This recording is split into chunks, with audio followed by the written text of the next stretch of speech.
Today there's no trace of the havoc wrought by El Niño. Valentin Ruiz's banana plantation is thriving. It will soon be time to harvest. But the Peruvian farmer will never forget the day he nearly lost everything. The water was up to here. Here where my hand is. This whole land was devastated. Well, today it's fine. We banana producers carried away all the dead earth, and then we planted new banana trees.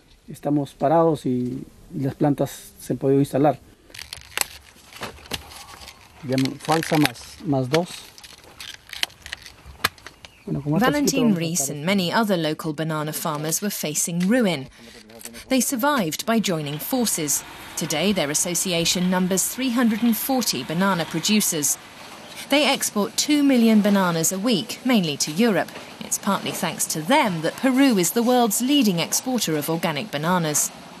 By working together, they're taking preventative action against the effects of climate change.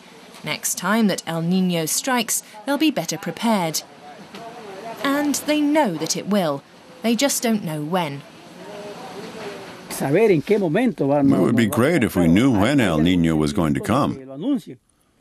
There are some indications, but you can't always rely on them. Sometimes they say it will come, and then it doesn't.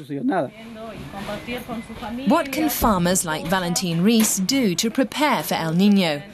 To answer that question, the German Agency for International Cooperation, or GIZ, organises workshops that help the farmers know what to watch out for, as well as conveying to them the damage caused by the climate phenomenon El Niño in the past.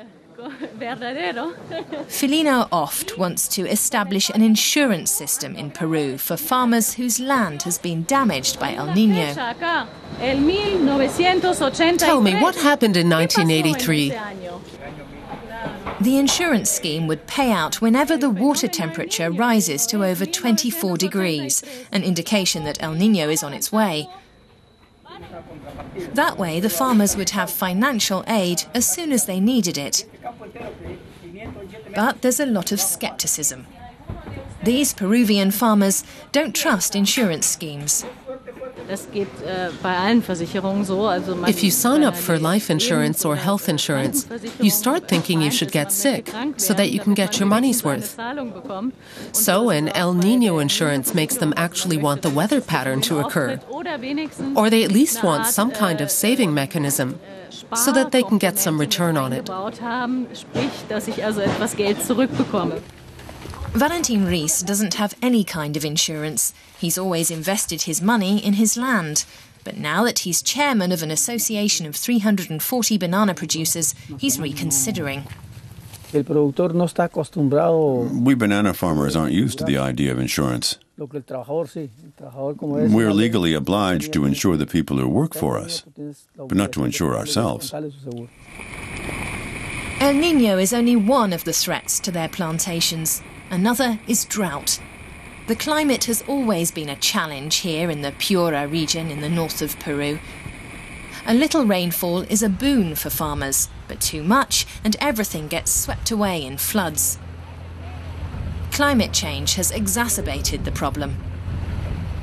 Recognising this, the regional government modernised the Poejos Dam to improve flood control and drainage.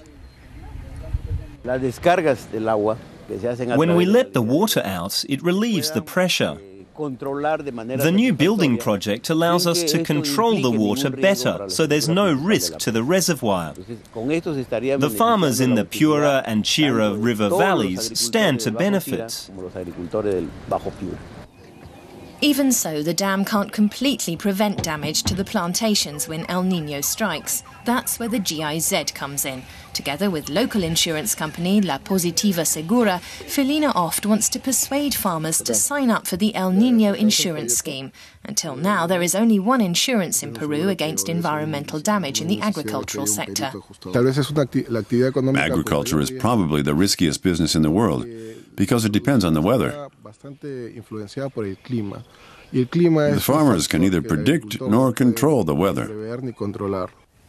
That's why the El Niño insurance is relatively expensive. The policyholder has to pay in 7% of the cost of the damage. That means that in the event that the damage amounts to €10,000, the farmers would be paying contributions of €700 a year. I think it's a process that we will have to involve the state in at a later date. Small farmers can't afford it by themselves. The premiums are still too high, and the scheme probably can't work without state support. Valentin Ruiz and the other banana producers won't be taking out insurance against El Niño this year. They can't afford it.